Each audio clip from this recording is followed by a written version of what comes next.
அனைவருக்கும் வணக்கம். வாழ்க வளமுடன்.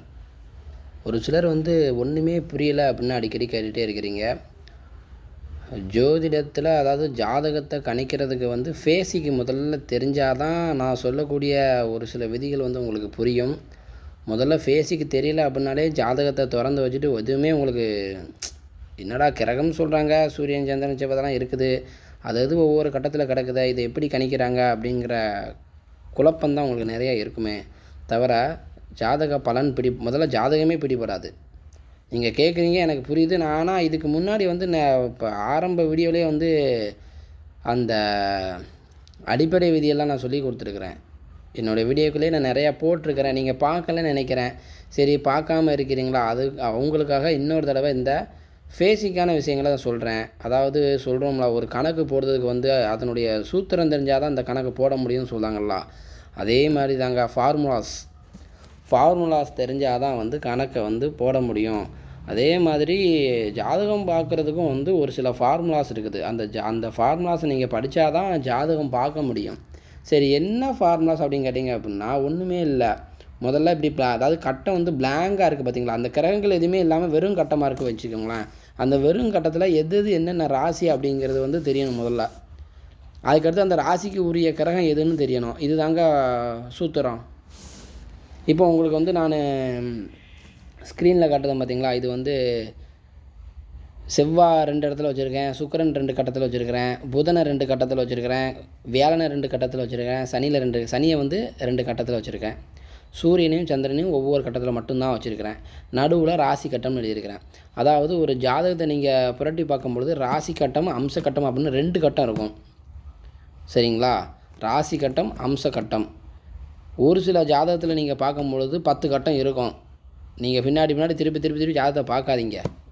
நான் சொல்கிறது ராசி கட்டம் அம்ச கட்டம். ராசின்னு எழுதியிருப்பாங்க சிம்பிளாக, அதுக்கப்புறம் அம்சம்னு எழுதியிருப்பாங்க. நமக்கு ராசி கட்டத்தை மட்டும் பார்த்தா போதும். அம்ச கட்டம் பார்க்குறது நீங்கள் ஆரம்ப நிலையில் உள்ளவங்க உடனே நீங்கள் அம்ச கட்டத்தை தூக்கி பார்க்காதீங்க. அம்ச கட்டம் பார்த்தீங்க அப்படின்னா அதெல்லாம் நீங்கள் அம்ச கட்டம் பார்த்து நீங்கள் பலன் எடுக்கிறது கிட்டத்தட்ட ஒரு ஜோதிடத்தில் ஓரளவுக்கு நல்லா மெச்சூரிட்டி ஆனதுக்கு பிறகு, அனுபவம் வந்ததுக்கு பிறகு தான் நீங்கள் அம்ச கட்டத்துக்கே போகலாம். அம்ச கட்டம் வேறு ஒரு விஷயமும் இல்லை. அதை பற்றி நான் வீடியோவில் சொல்லியிருக்கிறேன். சரி வாங்க, அப்படியே பேசிகிட்டே போனால் லென்த்தாக போயிடும் வீடியோ. அப்போ என்னென்னு பார்த்தீங்க அப்படின்னா, பிளாங்காக கட்டம் இருக்கா ஜாதக கட்டம், அதில் ராசி கட்டம் அம்ச கட்டம் இருக்கா. அதில் ராசி கட்டத்தில் அந்த பிளாங்காக இருக்கக்கூடிய கட்டத்தில் எது என்னென்ன ராசி அப்படிங்கிறது உங்களுக்கு தெரியணும். நான் இப்போ இதில் செவ்வாய் அப்படிங்கிற கட்டத்தில் போட்டிருக்கேன் பார்த்தீங்களா, மேலே ஒரு செவ்வாய் போட்டிருக்கேன், கீழே ஒரு செவ்வாய் போட்டிருக்கேன்னா, அந்த மேலே செவ்வாயின்னு போட்டிருக்கேன்னா அதுதாங்க மேச ராசி. அது கூட நான் ஒரு இதாக எடுத்து போட்டுட்டு இருந்தேன். அது எல்லாத்துக்குமே தெரியும் எந்தெந்த கட்டம் என்னென்ன ராசி அப்படிங்கிறது தெரியும்.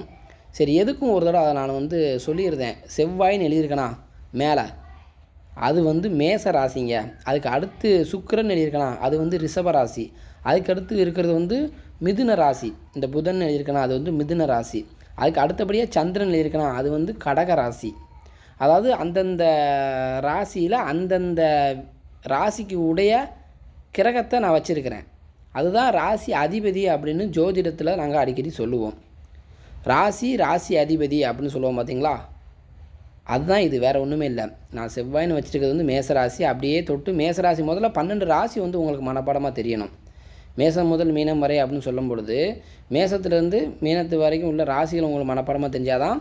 மனப்பாடமான எப்படி மனப்பாடமாக உங்களுக்கு சொல்ல தெரியும். அதுக்கப்புறம் ஒரு கட்டத்தை பார்த்த உடனே வெறும் கட்டமாக இருக்கா, அந்த வெறும் கட்டத்தில் கையை வச்சு காட்டும் பொழுது இது இந்த ராசி அப்படின்னு சொல்ல தெரியணும்.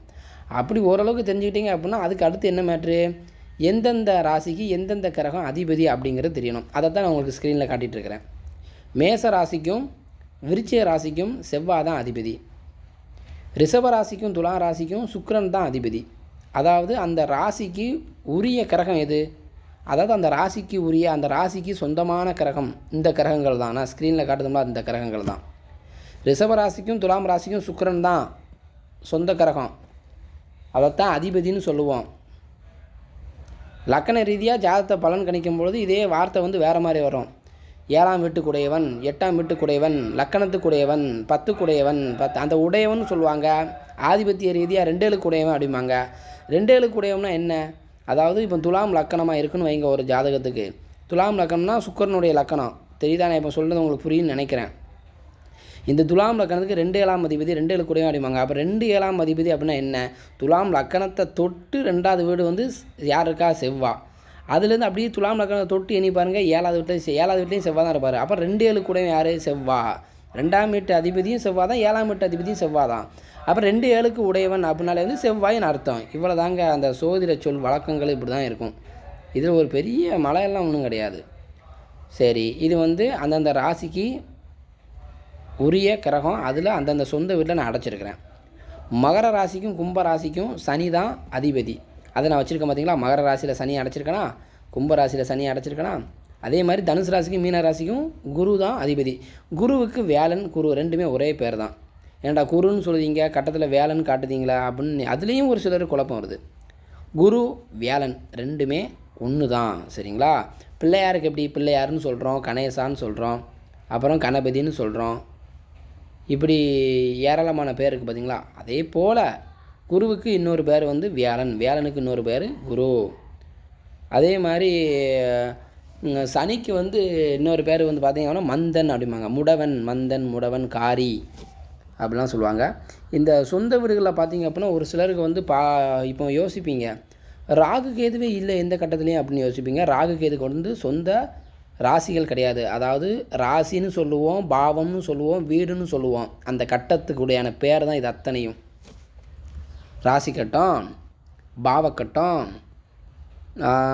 அப்புறம் வீடு. இப்போ மேச ராசியில் செவ்வாய் இருக்கார், மேச வீட்டில் செவ்வாய் இருக்கிறார், மேச ராசியில் செவ்வாய் இருக்கிறார், மேச வீட்டில் செவ்வாய் இருக்கிறார், மேச பாவத்தில் செவ்வாய் இருக்கிறார், மேச ஸ்தானத்தில் செவ்வாய் இருக்கிறார். வருது பார்த்தீங்களா? இது எல்லாமே வந்து பேச்சு வழக்கில் உள்ளது தான். அதுக்காண்டி போட்டு குழப்பிக்கிறாதீங்க.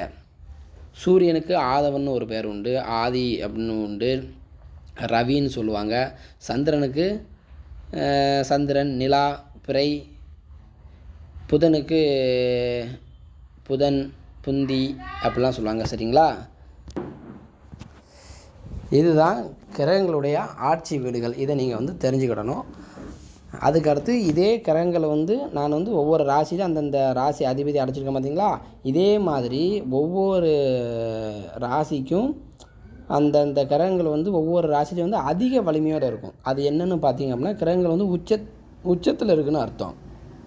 அதை நான் வந்து மேலோட்டமாக சொல்லியிருந்தேன். மேச ராசியில் சூரியன் இருந்தால் அந்த சூரியன் வந்து 100 மடங்கு வலிமையோடு இருப்பார். சூரியன் உச்சம் மேச ராசியில்.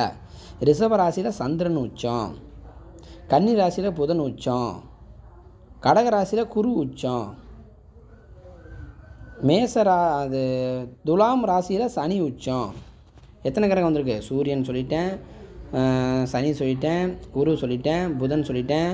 சுக்கிரன் மீனத்தில் இருந்தால் உச்சம். உச்சம்னா என்ன? 100 மடங்கு வலிமையோடு இருக்காருன்னு அர்த்தம். சரிங்களா? அதுக்கடுத்து சனி துலாமில் இருந்தால், குரு கடகத்தில் இருந்தால் சொல்லிட்டேன். செவ்வாய் மகரத்தில் இருந்தால் 100 மடங்கு வலிமை உண்டு. செவ்வாய் மகரத்தில் உச்சம் வந்துடுச்சா? ராகு கேதுகளை நான் எதுலையுமே கொண்டு வரலாம். ராகு கேதுகள் கிரகங்கள் கிடையாது. அது வந்து எந்த வீட்டில் இருக்கிறாங்களோ அந்த வீட்டு அதிபதியை போல் செயல்படுவாங்க அப்படின்னு தான் பலன் இருக்குது. சரிங்களா? அதையும் இதையும் சேர்த்து நீங்கள் குறைவே கணிக்க வேண்டாம், குழப்பிக்கிட வேண்டாம். இப்போ ஆட்சி உச்சம் இந்த ரெண்டையுமே சொல்லிட்டேன். கிரகங்களுடைய பகை வீடுகளை நான் அடுத்த வீடியோ போடுறேன். ரொம்ப இதே நான் விரிச்சு எப்படி சொல்லிட்டே போயிட்டேன்னு வைங்க, இதுலேயும் போட்டு உங்களுக்கு குழப்பம் வந்துடும். இதில் ஏதாவது சந்தேகம் இருந்துச்சா கீழே கமெண்ட்டில் கேளுங்க. நான் அதுக்கு உண்டான பதிலை விளக்கத்தை அடுத்த வீடியோவில் கொடுக்குறேன். நன்றி. ஜோதிட ரீதியான வேறு சில பலன்களோடு அடுத்த வீடியோவில் உங்களை சந்திக்கிறேன். வாழ்க வளமுடன்.